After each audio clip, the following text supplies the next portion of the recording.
The 13th chapter of the apocalyptic book of John the Revelator presents a graphic portrayal of two megalomaniac beasts, powers that rule at some time during the history of planet Earth, whose ability to influence and dictate extend to the furthest corners of the globe. It is revealed through biblical evidence that these powers receive their authority from the dragon, which, according to the scriptures, is Satan. It is further revealed through the symbolic language contained in this chapter that a cosmic battle of gigantic proportions between good and evil is finding its tangible fulfillment in the physical activities of human affairs, the visible symptoms of a massive spiritual controversy. The Bible describes a deliberate cooperation between the powers of the spiritual and physical realms, a cooperation between the highest levels of human operation and authorities of sinister spiritual dimensions that span almost the entire history of humanity. As hard as this may be for many to accept, there is little doubt that in order for such an all-encompassing effort to find its decreed fulfillment, a conspiracy of unimagined proportions needed to be conceived.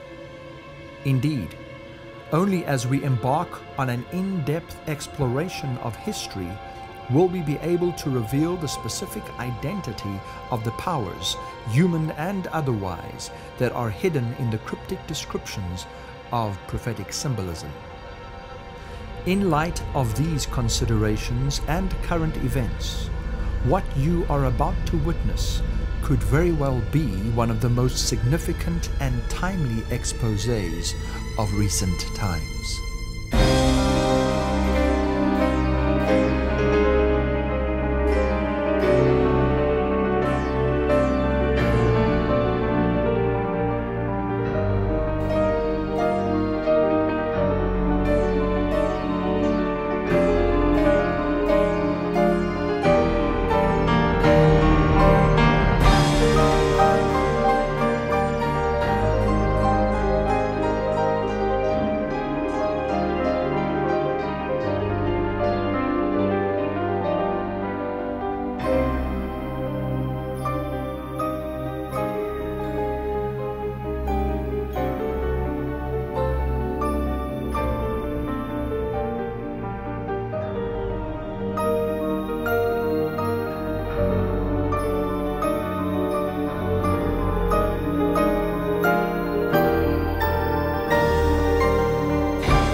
Our journey begins in the context of a perfect society that existed eons ago. A society whose laws of coexistence were based on the perfect principles of love for their fellow beings and love for God who created them.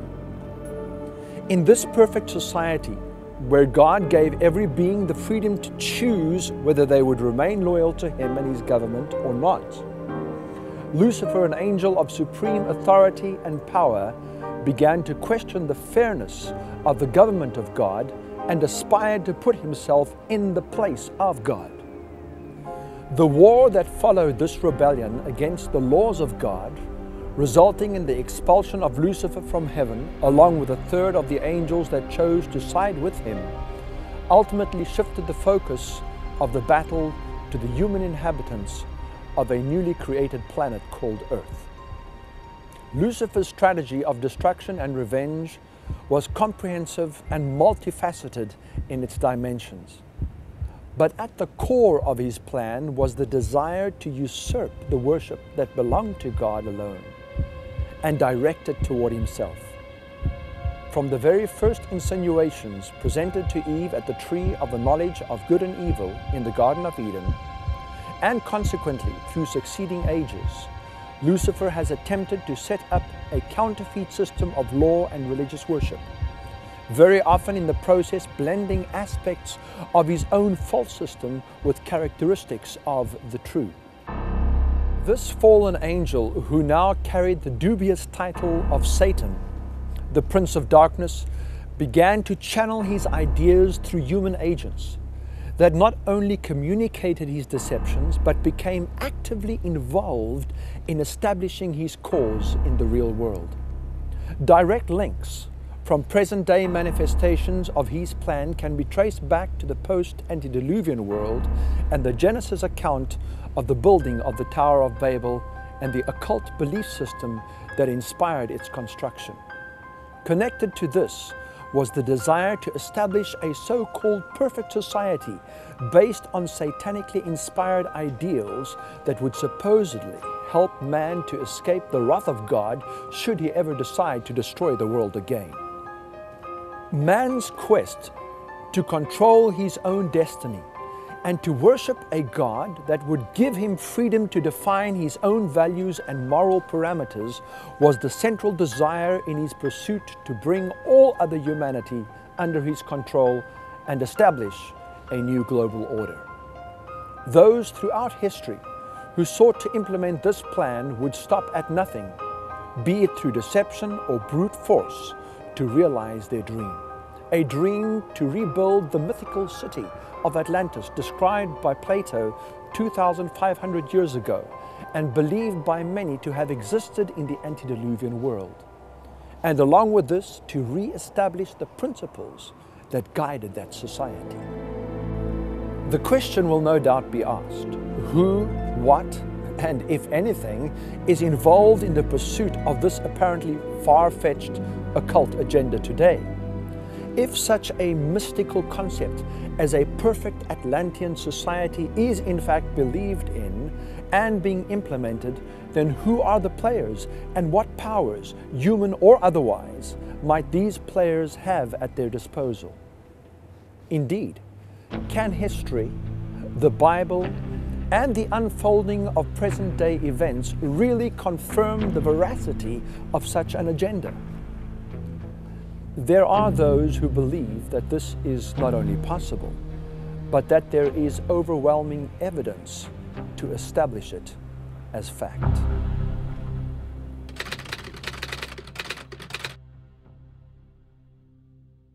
"400 years ago, Bacon, like many of his contemporaries, believed that Atlantis was America itself.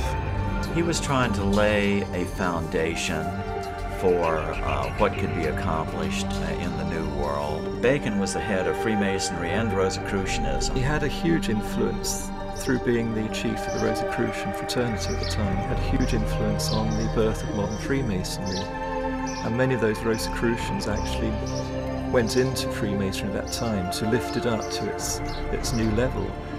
And Freemasonry has a major influence on the founding of America. The president talks about how we want to bring democracy to all these countries of the world. Well, why doesn't he want to bring a republic to these countries? We were a republic. We were never a democracy.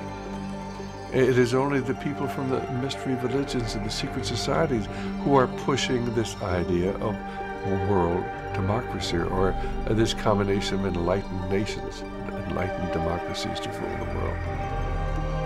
As incredible as it may seem, there are really people who believe that. They're working full-time to accomplish that goal.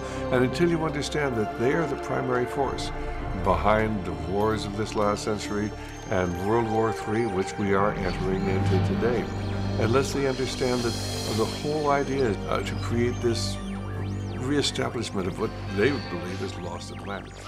When our founders declared a new order of the ages, they were acting on an ancient hope that is meant to be fulfilled.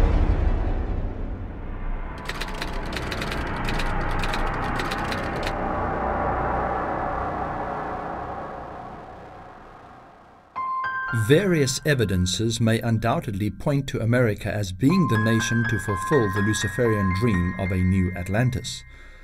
But what sinister mechanisms have moved over centuries of time to push this nation in the direction of fulfilling this calling? It is not a simple task to discover all the players that make up the complicated web of secret societies and their connected organizations. Many researchers focus on one or two aspects, but hardly ever connect all the dots so as to bring one to a view of the power that controls and negotiates the course that all of its subservient bodies pursue. It is only as one goes back to the ancient revelations that God gave to His prophets that you can effectively begin to see the complete picture unfold. Many believe that the primary key to unlocking and understanding the prophetic code of Scripture is to be found in Daniel's record of King Nebuchadnezzar's dream in Daniel chapter 2. Daniel chapter 2 is quite an amazing prophecy. In fact, it is a prophecy that lasts 2,500 years. It begins with the head of gold, which represents Babylon. Then it follows to the silver arms and chest that represents Medo-Persia. And then from Medo-Persia, it extends down to the Grecian Empire, the bronze belly and thighs. And then finally, the legs are completely of iron, representing the Roman Empire. And then the feet represent the division of the Roman Empire into 10 parts in 476 AD. So in that prophecy, it consists the history from all the way from Babylon all the way up to the very end of time. And in the prophecy ends when the rock strikes the image and destroys it, which represents the second coming of Christ. In Daniel, we have a key to the book of Revelation. In fact, the two books, Daniel and Revelation, go hand in hand. The symbolism that we find in the book of Revelation is actually borrowed from the whole of the Bible, but the images are borrowed from the book of Daniel specifically. Jesus says in Matthew 24, when he was questioned about the signs of the end, that we should study the book of Daniel. The belief is that when one discovers the keys to unlock the symbolic language of Bible prophecy and builds upon this vision, you are able to, far more effectively, interpret the subsequent prophecies found in Daniel 7, 8, 9, and onwards. Indeed, in light of these prophecies and the record of history and present events, Revelation chapter 13, with its description of two powerful beasts, practically becomes an open book.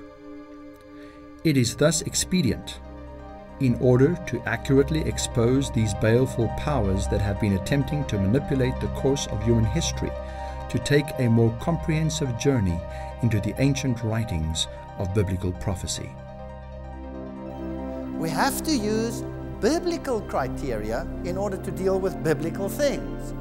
So I've put together a little dictionary here of prophetic terms where they are defined in the Bible, and we have to use the Bible definitions. A trumpet or a wind are symbols of war in the Bible. Water or sea in the Bible represents nations when it's in a prophetic sense. The waters you saw are peoples and nations and multitudes and kings. Revelation 17 verse 5. And a beast in the Bible, in a prophetic sense, is a kingdom. Daniel chapter 7 verse 17 says, and the beasts which you saw are kingdoms or kings.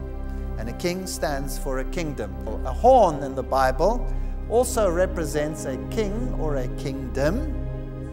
So out of a kingdom can arise a number of horns. That means the kingdom will disintegrate and many kingdoms will arise out of that kingdom.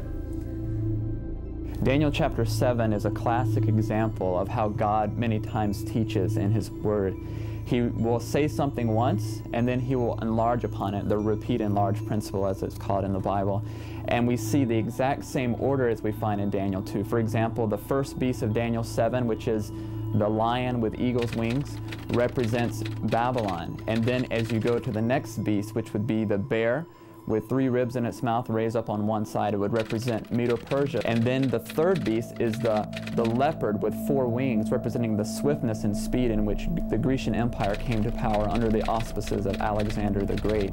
And then the fourth world ruling empire we find is a beast that's hard to describe. It has 10 horns. It looks very hideous from what the Bible says in Daniel 7. But the interesting thing is that the teeth are made of iron, so it represents the Roman Empire. And then After that, we have another new facet of information, that a little horn comes up on the fourth beast, which is Rome. It has Roman roots, it comes out of Rome, so it could not have come up per se in North America, it could not have come up in the Middle East, but it must be a Roman Empire. It must come up from Europe, and the roots are definitely Roman. Out of the ruins of the Roman Empire, there gradually arose a new order of states whose central point was the Papal See. Therefore, inevitably resulted a position not only new, but very different from the former. The Church and Churches, page 42 and 43. This is a Roman Catholic source, saying that here was a different situation. Historian Thomas Hobbes says, if a man consider the origin of the great ecclesiastical dominion, he will easily perceive that the papacy is none other than the ghost of the deceased Roman Empire sitting crowned upon the grave thereof. Okay, so Rome is not really gone. It's called the Roman Catholic Church. The Most Holy Councils, volume 13, Rome says, we define that the Holy Apostolic See and the Roman Pontiff holds the primacy over how much of the world? The whole world. That's interesting. The Vicar of the Incarnate Son of God, anointed High Priest and Supreme Temporal Ruler, the Pope sat in his tribunal impartially to judge between nation and nation, people and prince, sovereign and subject. Henry Condell Manning, temporal power of the Vicar of Jesus Christ. So did they say that they were in control of all the other kingdoms? Yes or no? Yes, they claim so themselves. So there are two biblical definitions of blasphemy. The one is if you say that you are God, and the other one is if you say that you can forgive sins. Well, what does the Rome say? Here's the Catholic Encyclopedia, volume 12, article on the Pope. It says, this judicial authority will even include the power to pardon sin. Now let's read papal statements, Ferraris Ecclesiastical Dictionary. The Pope is of so great dignity and so exalted that he is not a mere man, but as it were God and the Vicar of God. So there's a papal statement where the papacy claims to be God, just like the Roman Emperor claimed to be God. So he says it himself. Pope Leo said, we hold upon this earth the place of God Almighty. And the bull Unum Sanctum put forth by Boniface the VIII in 1303 says that he is equal with God. And in fact, he is God on earth. I quote it in my book. So the Pope, because he believes he's God on earth, he always dresses in white. And that's why every political visitor to the Pope always dresses in black.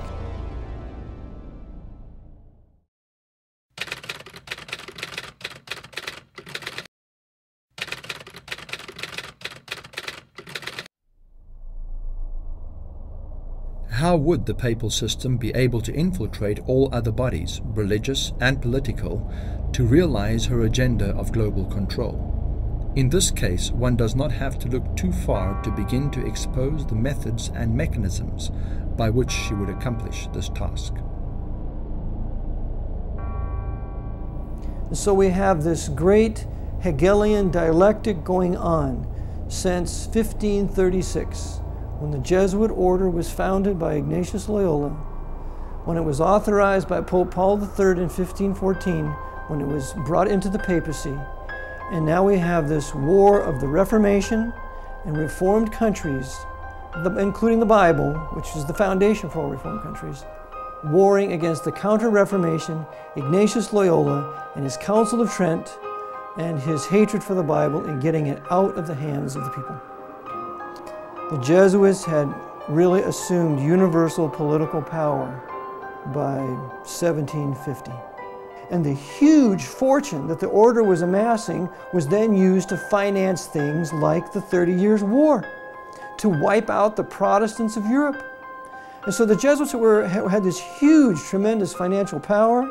They had revived Freemasonry in 1717, which was really the Knights Templars in 1717 through the Scotland, because remember the Templars took up residence in Scotland, and so we have Scottish Rite Freemasonry being created, and the high rites, the first 25 degrees of Scottish Rite Freemasonry, were written in the College of Clermont in Paris, France, while the Jesuits were overseeing that, and the purpose for the Scottish Rite was to reintroduce the Stuarts back onto the throne of England, because the Stuarts had been expelled, they had been fighting, or they had been expelled in what, 1688, 1689. So the Jesuits revived Freemasonry for the purpose of expanding their temporal power. So by 1750, you have Masons in every court. You have the Jesuit confessors to all the kings. Well, the origins were from the mind of a person by the name of Ignatius Loyola. Originally, it was intended as a counter-Reformation move. They wanted to destroy every aspect of the Reformation, the civilization and the culture that it spawned, the freedoms that were enjoyed by the Reformists, everything that was biblically based. They wanted to eradicate it and eventually papalize or Romanize everyone to come under the authority, ultimately, of the Vatican. The Jesuit oath of the fourth vow, which is the last vow that they take before they become commanders, you know, like the leaders in that, they come right out and state exactly, you know, how they infiltrate any religious group they want. They'll come in pretending to be a Pentecostal, pretending to be a Baptist, pretending to be, you know, anything they want to, you know, and ingratiating themselves into the various congregations, taking the leadership role, and then completely subverting it from the inside.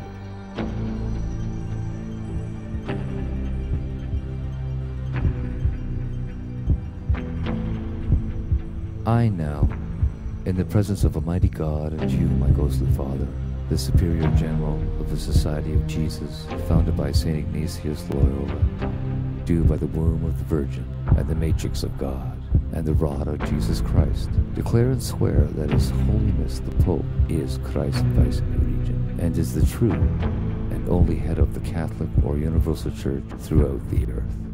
Therefore, to the utmost of my power, I shall and will defend this doctrine and His Holiness right and custom against all usurpers of the heretical or Protestant authority, and all adherents in regards that they be usurped and heretical, opposing the Sacred Mother, Church of Rome. I do further promise and declare that notwithstanding I am dispensed with to assume any religion heretical for the propagating of the Mother Church's interest, I do further promise and declare that I will have no opinion or will of my own, or any mental reservation whatsoever, even as a corpse, but will unhesitatingly obey each and every command that I may receive from my superiors in the militia of the Pope and of Jesus Christ.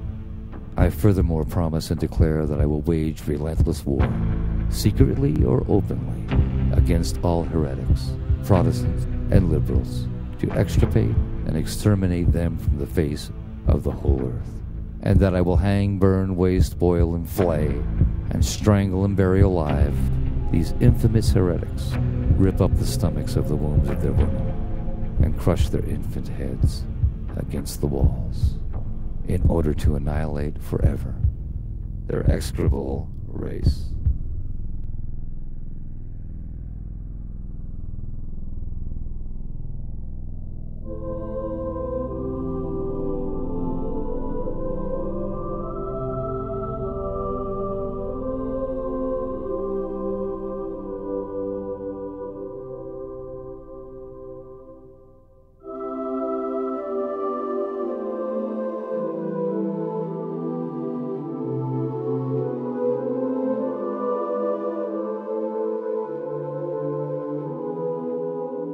There was no crime too great for them to commit, no deception too base for them to practice, no disguise too difficult for them to assume. Vowed to perpetual poverty and humility, it was their studied aim to secure wealth and power, to be devoted to the overthrow of Protestantism and the re-establishment of the papal supremacy.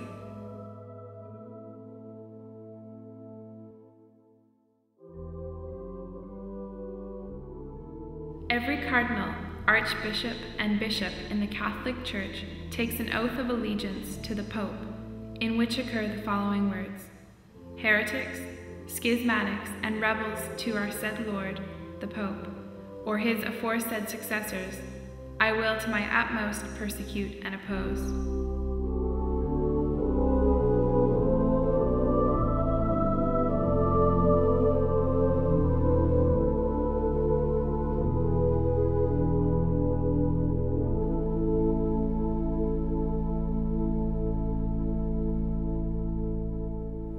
The secret bodies that have arisen during and since the time Ignatius Loyola established the Society of Jesus, the Jesuit order, are many and complex.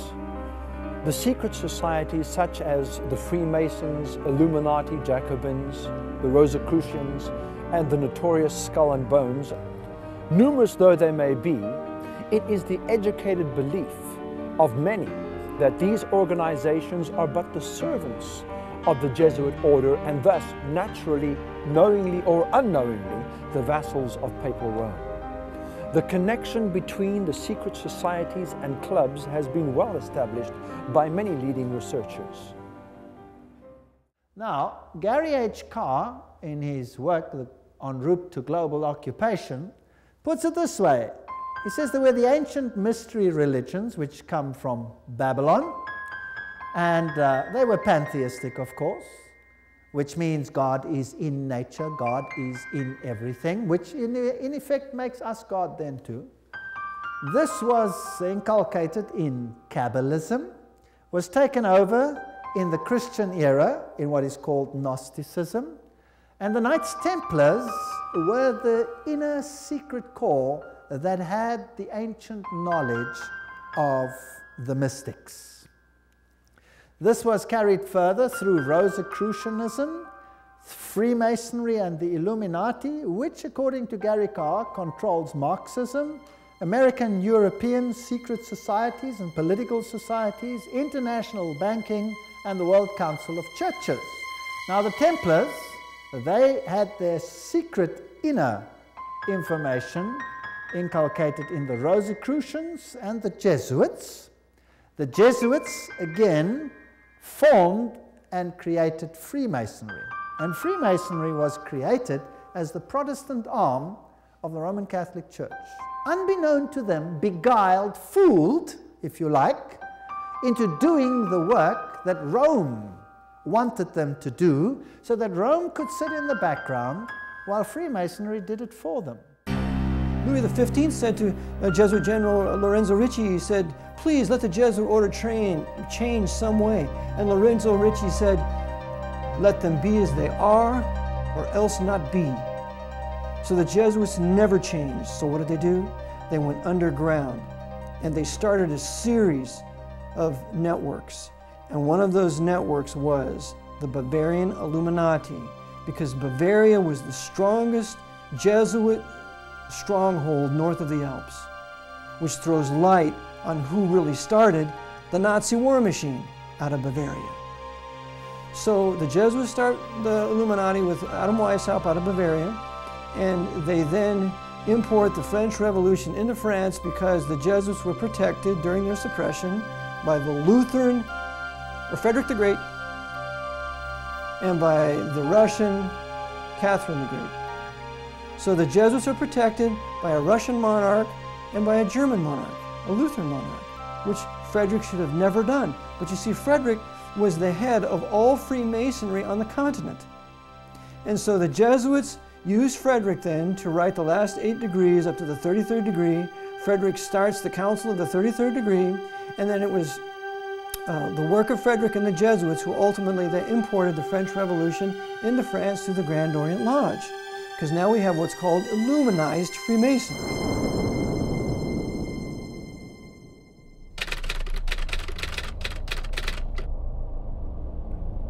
In this case, the saying, all roads lead to Rome, is most certainly applicable. Adam Weishaupt, founder of the Illuminati, and Voltaire, author of the Charter of Human Rights, and both motivators of the French Revolution, were Jesuit trained and included the essence of that institution's philosophy and methodology into their own organizations. The Illuminati was created through Weishaupt, and of course is also the father of modern communism, who with his Jacobins conducted the French Revolution. Years later, Jesuit General Ledochowski with his Bolsheviks conducted the Russian Revolution in 1917, and it's identical to the other revolution. Let's have a look at Freemasons. The Grand Design Exposed says, "The truth is the Jesuits of Rome have perfected Freemasonry to be their most magnificent and effective tool, accomplishing their purposes among Protestants." Now surely the members of Freemasonry themselves must be deceived, because if they saw it, they wouldn't do it, right? So actually, the order is being used and they themselves are deceived. And only within the order, higher up, are those chosen ones who know, and they are controlled by the Jesuits for Rome. Very clever. Very clever. To make Protestantism do what you cannot do openly because you have been fingered by Protestantism as the Antichrist.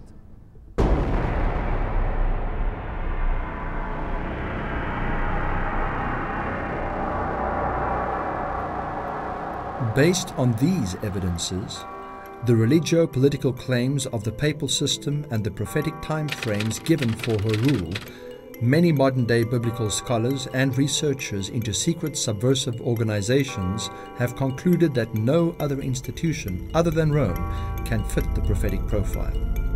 Added to these evidences is the testimony of the Protestant reformers, who clearly, through their own studies of Daniel and Revelation, saw Rome as the Antichrist power described in Bible prophecy.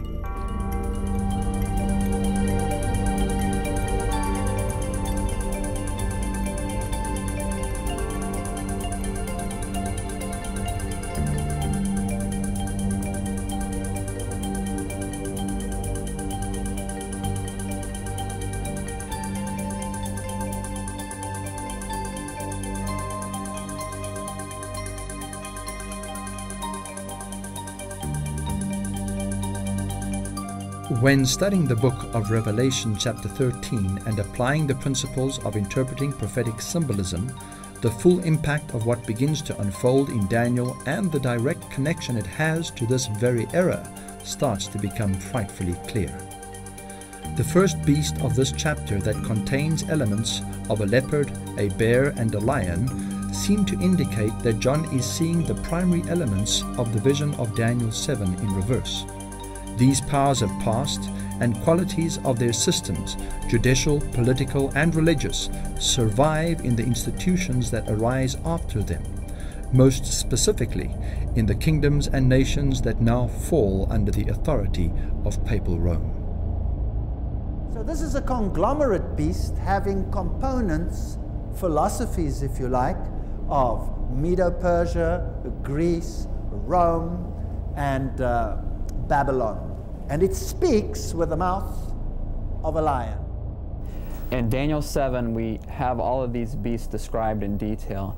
And then when we come to the book of Revelation, verses 1 and 2, it describes an amalgamation of all the beasts in Daniel 7 put together. And the Bible student would recognize when they come to Revelation 13 that this is taken word for word from Daniel as far as the beast combining.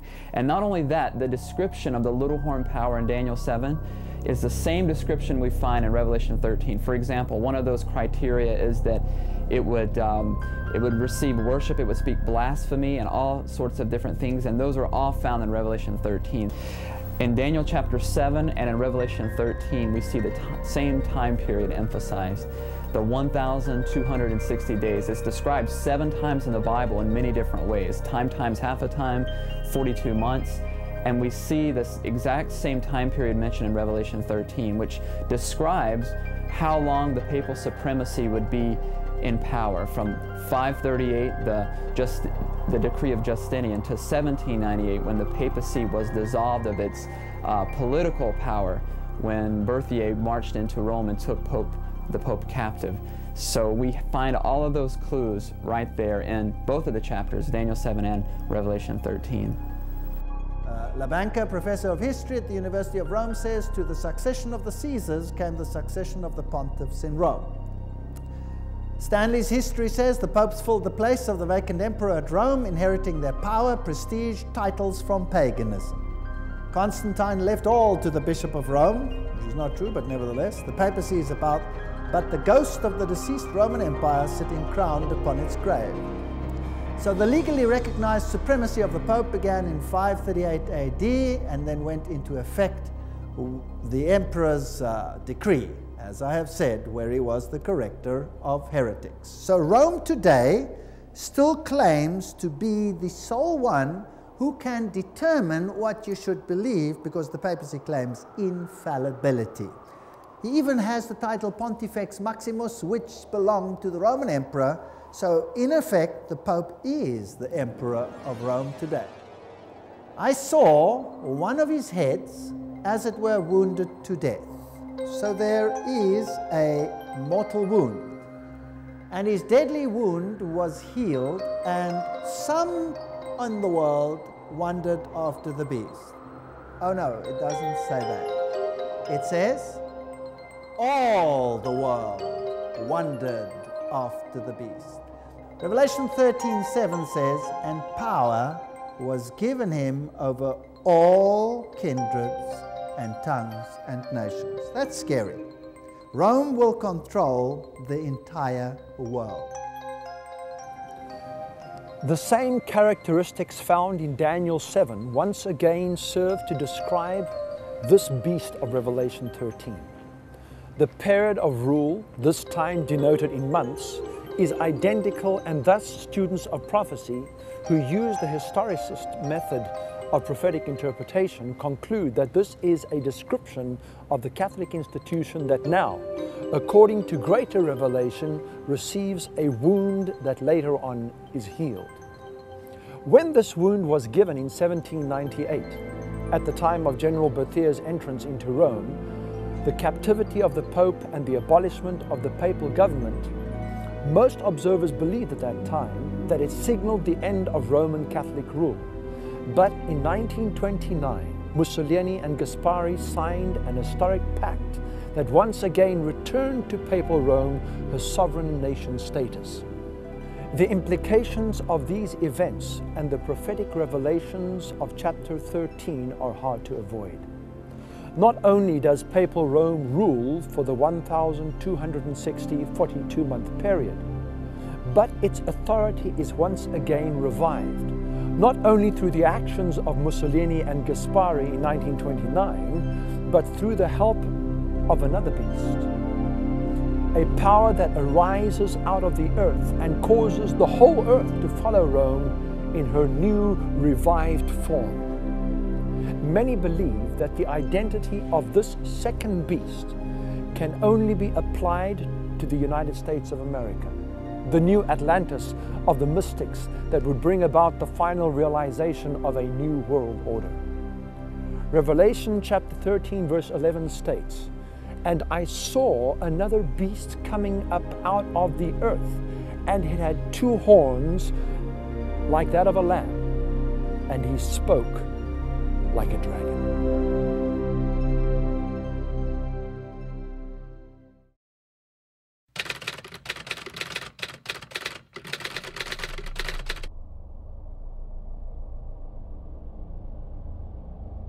Well, let's go to the early reformers. These people were magnificent. I have so much respect for these early reformers. John Wesley, in his notes on Revelation 13, written in 1754, says, the two-horned beast, he is not yet come, though he cannot be far off. For he is to appear at the end of the 42 months of the first beast. Now the reformers all clearly said, Rome is the Antichrist. They were watching it.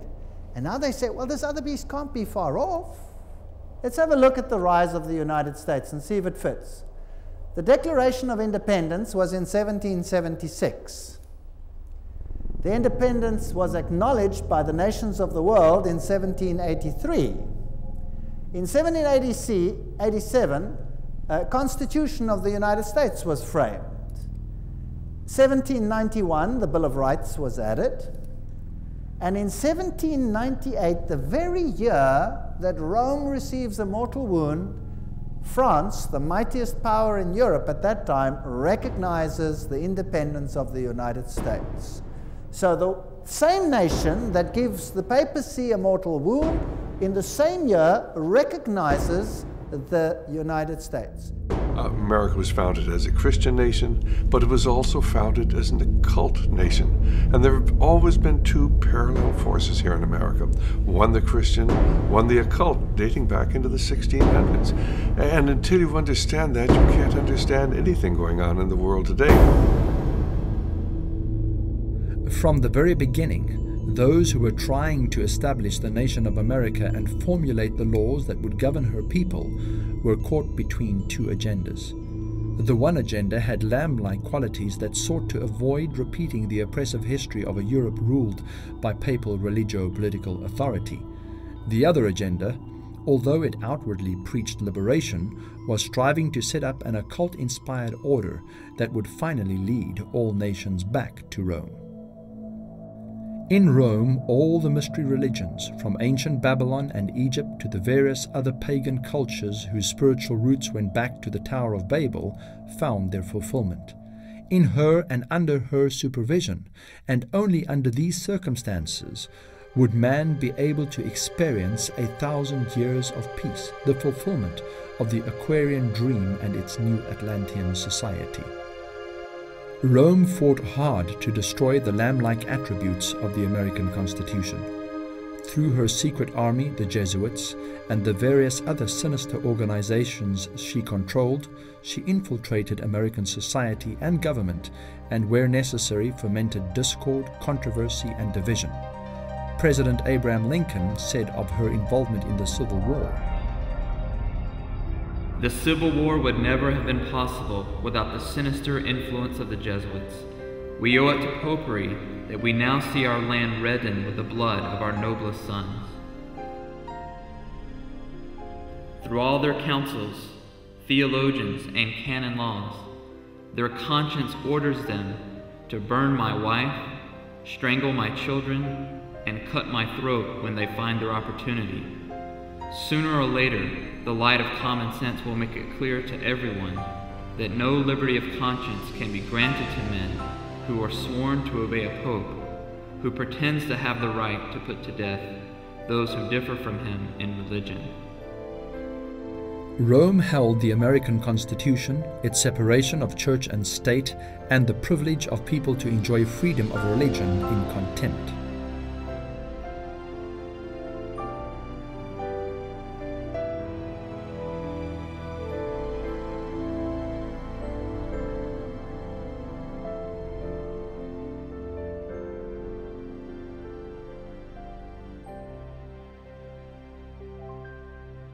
Rome's reaction to the Constitution of the United States, of course, was not favorable because the whole papal system was built on the union of church and state. And for a country now to come into being, which was giving liberty and freedom to all, was certainly contrary to the principles of the papacy. And consequently, as a result, Rome has worked through the centuries to try to change that and to overthrow the Constitution of the United States and to once again bring into being that deadly wound is going to be healed, and when it is finally healed, it will once again be church and state united, and the church will use the political powers and the civil powers to enforce her religious dogmas. Decade after decade, Rome silently infiltrated the highest echelons of American society, until finally the dragon-like qualities of America began to reveal its shadowy visage. Meanwhile, Rome had not forgotten her agenda to re-establish her authority in Europe. Using the same strategy she was employing in America, she set about infiltrating the religious and political powers on the continent. Her task was easier in that familiar environment and very quickly began to bear fruit. While she was actively involved in setting up a socialist regime in Russia, she just as ardently worked at establishing the occult, Jesuit-inspired system of Adolf Hitler's Nazi Germany. And according to the Jesuits, their own house organ, La Civiltà Cattolica, they say fascism is the form of government that comports most with the Roman Catholic Church. So fascism is internationalist, it's expansionist, it's dominated by monopolistic corporations that the Knights of Malta own, and it talks about God, quote unquote. Communism, on the other hand, is internationalist, it's expansionist, it's oppressive, it has concentration camps just like the fascists, except it denies the existence of God. The only difference is in its religious confession. Other than that, both systems are identical. And it goes back to the maxims that extremes meet. So fascism and communism are both run by the Jesuit order. Openly, the Jesuits back fascism. Secretly, they rule communism. And they control both leaders at the same time and coordinate their political moves to benefit the Jesuit order. The Jesuit Edmund Walsh says in his book, Total Empire, that the fall of the Russian Empire was the greatest single event apart from the fall of the Roman Empire in 476. That's how much the Jesuits wanted this. They said that if we do not succeed in this, it would be as though we lost the Reformation.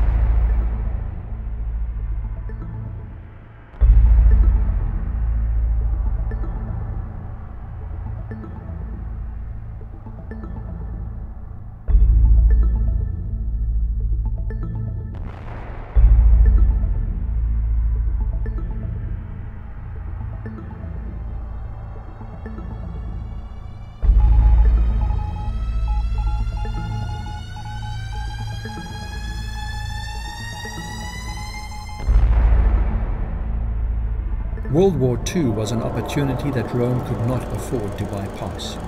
While she secretly supported Hitler, she was also actively involved in trying to establish herself in Croatia.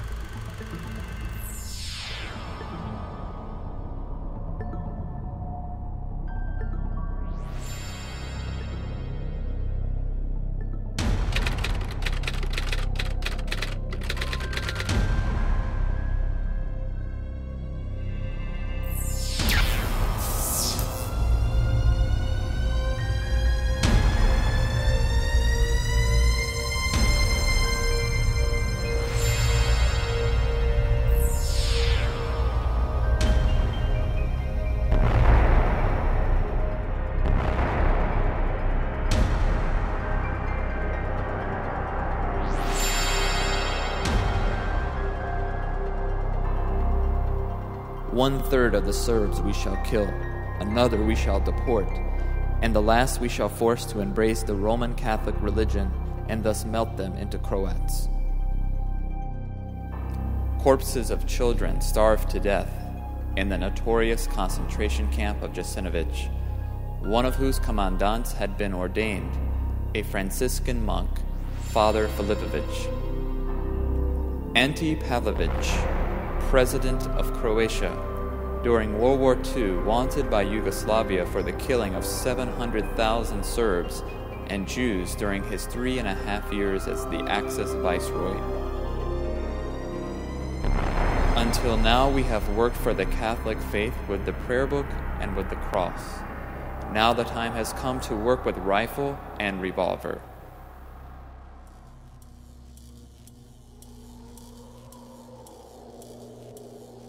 When asked if she could explain why the Catholic atrocities of the war were not as well known as those of the Nazi ones, she responded, "Nazi Germany is no more.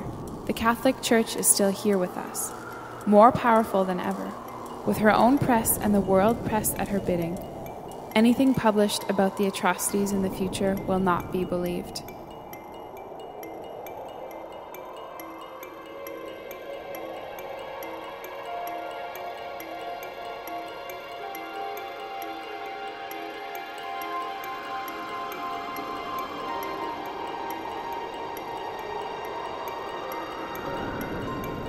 The course of war, regardless of the victor, was simply another stage in the process of fulfilling Rome's ultimate secret agenda. The world wars had long been part of the layered strategy formulated within the silent confines of Jesuit-controlled secret societies. Albert Pike and Mazzini were used by the Jesuits then to design 3 world wars to restore the Pope's universal power in the earth. And some people deny the existence of that letter. And we have to remember that that letter was on display at the British Museum for many years until somehow, some way, it just disappeared. So indeed they did design 3 world wars, and those wars were calculated to do that in the end, make the Pope the universal monarch of the world.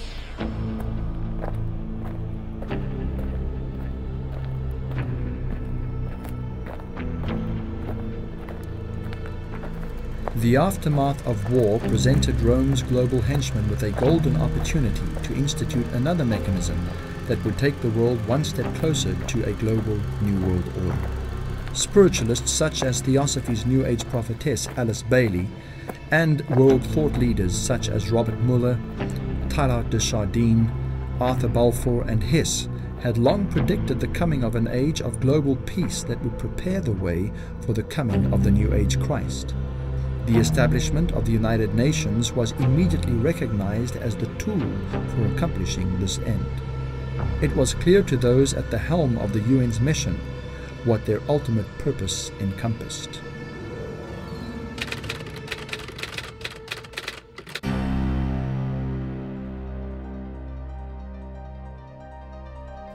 Now this is a very interesting man, Robert Muller. He's the former Assistant Secretary General to the United Nations, but he is today the mover in the spiritual field within the United Nations. He's also called the prophet of hope of the United Nations. He wrote, "We must move as quickly as possible to a one-world government, a one-world religion, under a one-world leader." The leading influence on their spiritual awakening was again Pierre Teilhard de Chardin. Do you remember who he was? Jesuit priest. See, they have Catholicism, the Jesuits, the top movers in the United Nations. Now, what did Robert Muller, the former Assistant Secretary General, have to say? He wrote, "Teilhard de Chardin had always viewed the United Nations as the progressive institutional embodiment of his philosophy." Teilhard wrote, "Although the form is not yet discernible, mankind tomorrow will awaken to a pan-organized world."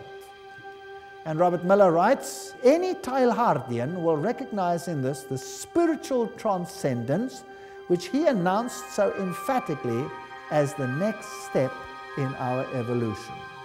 A general convergence of religions upon a universal Christ who satisfied them all." That's what Teilhard de Chardin said, Christianity and evolution. This is his quote.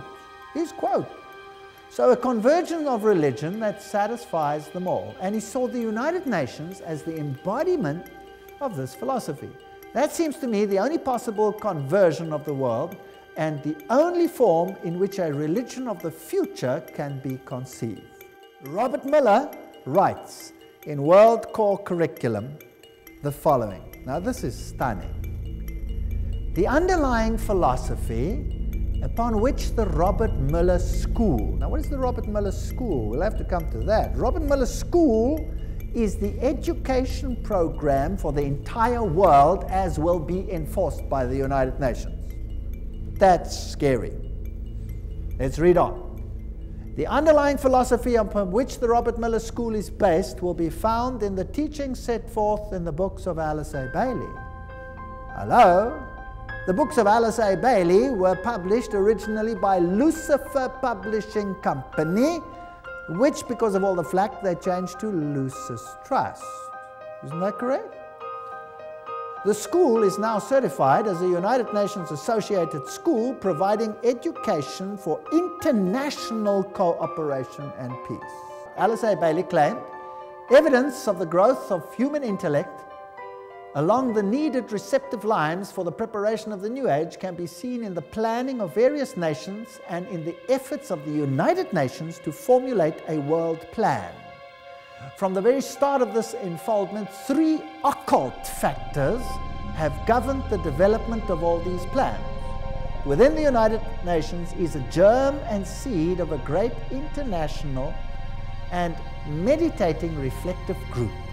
A group of thinking and informed men and women in whose hands lies the destiny of humanity.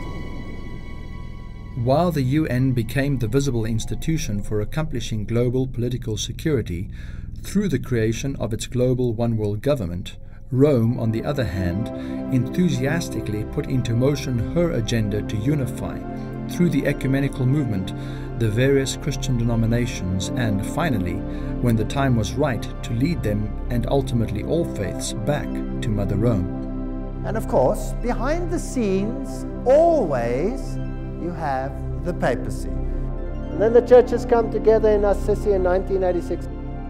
And at Assisi, all the religions of the world paid homage to the Pope. He became all things to all men: Islam, Hinduism, Zoroastrianism. In 1999, with the Dalai Lama by his side in Rome, 2,000 religious leaders paid homage to him.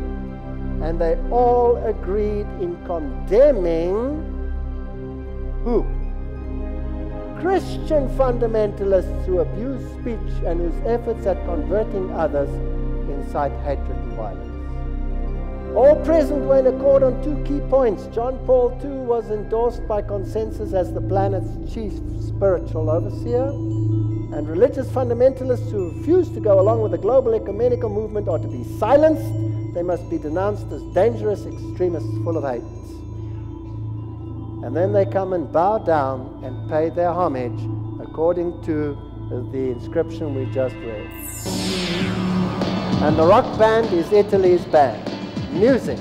3 candles. Masonic ritual. At the Vatican Square.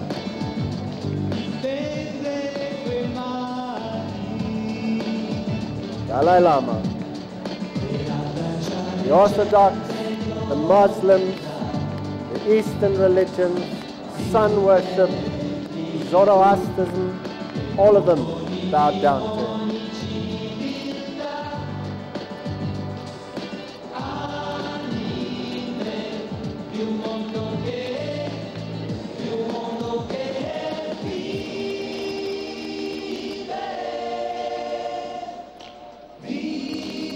Japanese Buddhism, Orthodox.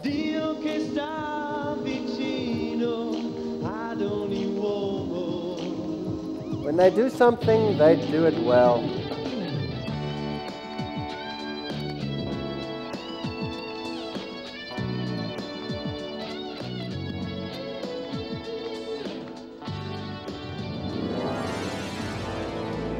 The second beast of Revelation 13, the USA, that rose up out of the earth, was rapidly losing its lamb-like qualities. A Protestant nation that had established itself on principles of religious freedom and justice for all was now reaching its hand across the Atlantic to grasp the hand of Rome. That which would have been unthinkable to America's founding fathers was now becoming a reality.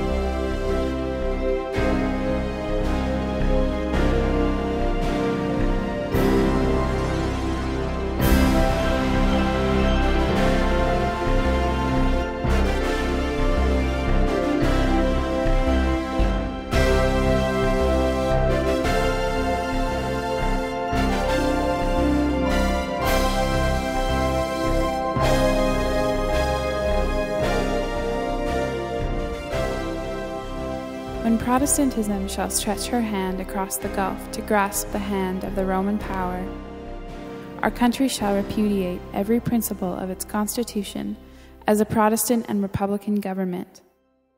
Then we may know that the end is near. When the United States rules the world, the Catholic Church will rule the world. Archbishop Quigley, 1903. There's that book, Justin Fulton, that great author, right? Washington on the Lap of Rome. It was written about 1888. Washington on the Lap of Rome, written by this great preacher, Justin Fulton.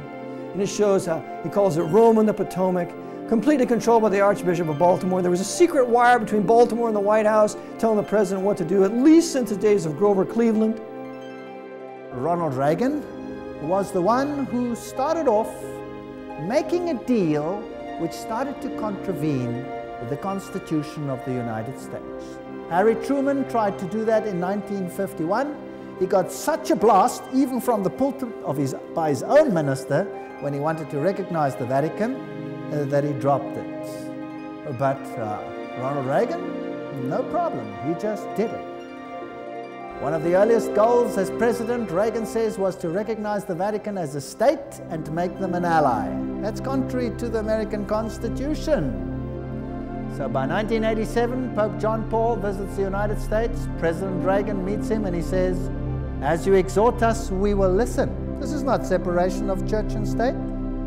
"For with all our hearts we yearn to make this good land better still." The Pope is quoted as saying, "I come as a friend of America and of all Americans, Catholics, Orthodox, Jews, all men of goodwill."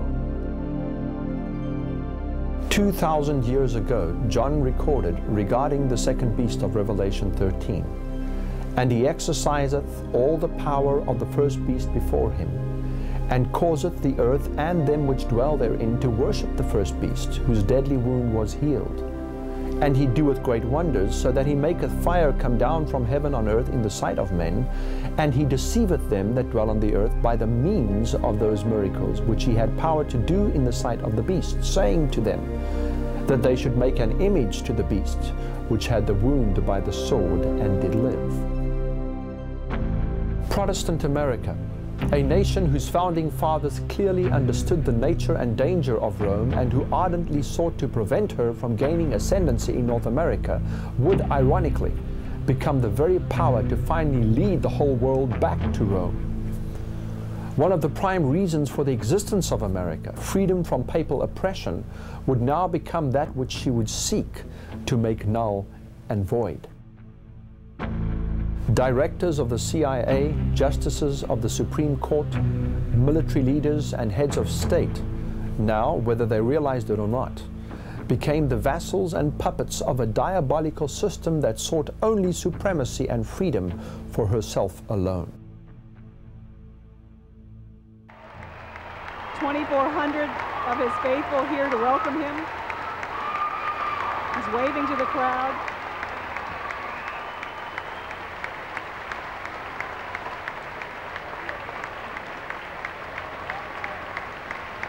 Archbishop Regali is alongside the Pope as he shakes hands with the First Lady. We honor you for helping to lead a revolution of values and spirit in Central Europe and the former Soviet Union, freeing millions to live by conscience, not coercion, and freeing all of us from the constant fear of nuclear war. Your Holiness, on behalf of all of us gathered here today, indeed, on behalf of all the people of our beloved nation, we welcome you back to America.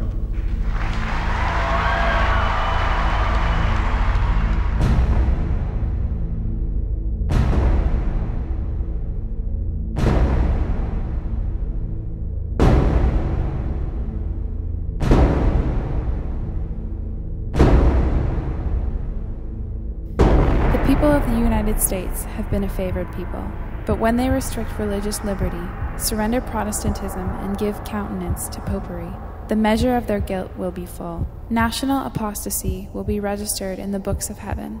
The result of this apostasy will be national ruin.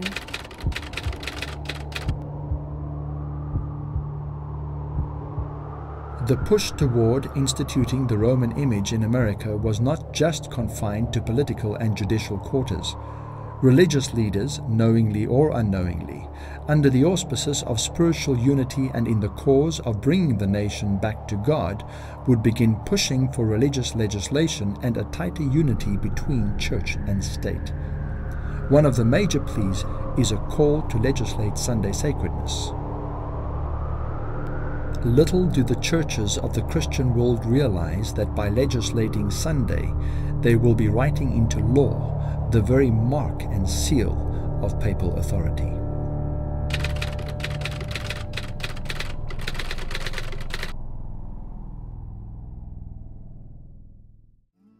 It's very fascinating what the Roman Catholic Church has to say today on this issue.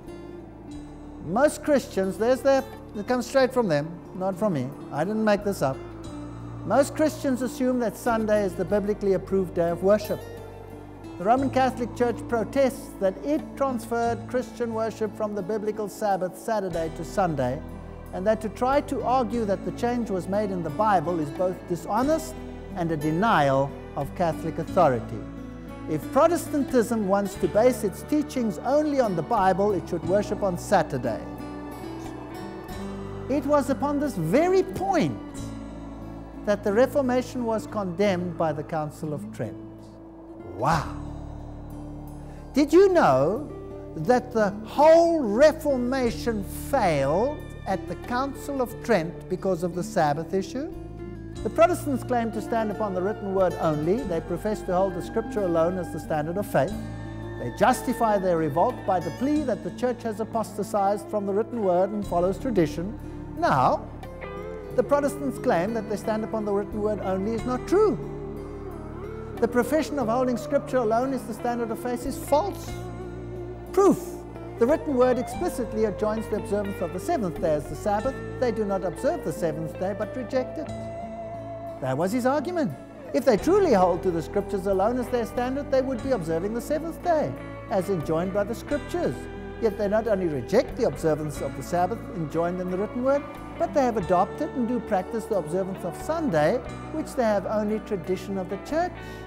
Consequently, the claim of Scripture alone as the standard fails, and the doctrine of Scripture and tradition as essential is fully established, the Protestants themselves being judged. Rome boasts about the fact that she has changed Sabbath into Sunday, and she even goes so far as to say that the fact that she's done that is a mark of her ecclesiastical authority in religious matters. She doesn't try to hide it. In fact, she boasts about the fact that she did it, and that is her mark of ecclesiastical authority. And when we think of that mark and realizing that the beast, which is a symbol referring to the papal system, is going to enforce that mark one day with laws where no man can buy or sell. And if that doesn't succeed, the time will come in Revelation 13:15 that they will even pass laws where God's people will be killed for being obedient to God and to His Word. The very thing that became the point on which the papacy had cause to condemn the Protestant movement at the Council of Trent would now rise up as the ghost of history past to be the spiritual magnet to draw all the lost daughters of Rome back into her fold again. The Protestant movement, all its centuries of protest and effort to stay separate from a system which its very founders described as the Antichrist, would now cease to exist, as if it should never have been born in the first place. For all intents and purposes, it can truly be said of today's Christian world, Protestantism is dead. Suddenly Protestantism collapsed. Weltbild shows the Pope shaking hands with Martin Luther, and it says, from heretic to fellow traveler, from Ketzer zum Weggefährten. And in the biggest Protestant church in Berlin, they have again pictures and statues of Mary and candles and all of those things. Then the Synod of the Lutheran Church got together, heiße Eisen, alte Zöpfe, you know, the old battle between them. Der Papst soll nicht mehr Antichrist genannt werden. the Pope may no longer be called Antichrist. So, that's a big step from Martin Luther, would you agree? And then, I thought I was going to die. Germany calls to ask, forgive Luther. So now, this year, at the Congress in Italy, where the Pope resided, the new Pope, the Protestant Church, the Lutherans, a whole section of them said, we want to be part of the Mother Church again. Indeed, according to Rome, there is only one true church. The present Pope wrote this, the churches are no sisters of ours. You know these statements. It must always be clear that the one holy Catholic and Apostolic Universal Church is not the sister but the mother of all the churches. That was Cardinal Ratzinger, the present Pope Benedict. Some have come to the conclusion that Rome has changed, that she has repented of her bloody megalomaniac past. But these evidences revealed in the very current acts and views of this system should send a clear signal to the world that Rome never changes. The warnings of Revelation chapter 13 should rekindle the fires of Bible-believing Protestantism in the hearts and minds of all who value freedom of religion and would rather choose to bear the mark of God's authority than to carry the mark of the Roman curse. In chapter 13, verses 16 to 17, these words are spoken with regard to the role and consequences of America bringing all nations back to Rome. And he causeth all, both small and great, rich and poor, free and bond, to receive a mark in their right hand or in their foreheads, and that no man might buy or sell, save he that had the mark or the name of the beast or the number of his name. The final identifying qualification of the Roman power is given in the closing verse of Revelation chapter 13. Here is wisdom. Let him that hath understanding count the number of the beast, for it is the number of a man, and his number is 666.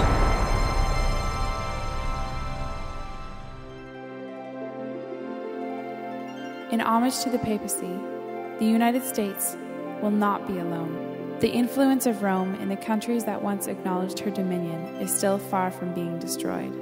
Romanism in the Old World and apostate Protestantism in the New will pursue a similar course towards those who honor the divine precepts. When Sunday observance shall be enforced by law, then whoever shall transgress the command of God to obey a precept, which has no higher authority than that of Rome, will thereby honor popery above God. They will thereby accept the sign of allegiance to Rome, the mark of the beast. A power from beneath is working to bring about the last great scenes in the drama. Satan coming as Christ and working with all deceivableness of unrighteousness in those who are binding themselves together in secret societies. Those who are yielding to the passion for confederation are working out the plans of the enemy. The cause will be followed by the effect.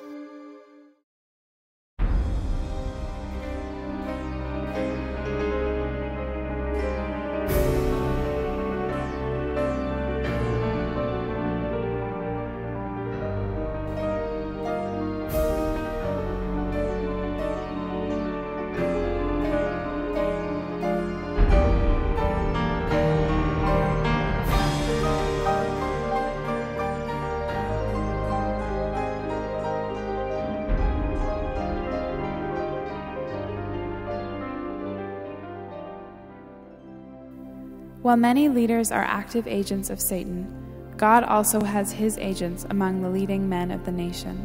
When the final warning shall be given, it will arrest the attention of these leading men through whom the Lord is now working, and some of them will accept it.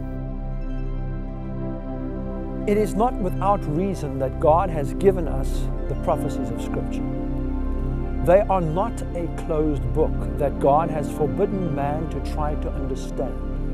The very third verse in the opening chapter of Revelation reads, "Blessed is he that reads, and they that hear the words of this prophecy, and keep those things which are written therein, for the time is at hand." It is truer now than when that statement was spoken by Christ to John 2,000 years ago. The history of this world, as presented in the prophetic image of Daniel chapter 2, reveals that we are living in the very tips of the toes of the kingdoms represented by iron and clay. The stone kingdom of Christ, birthed without human interference, is about to descend from the heavens to re-establish the glorious eternal government of God, to obliterate forever the powers of darkness and the works of iniquity.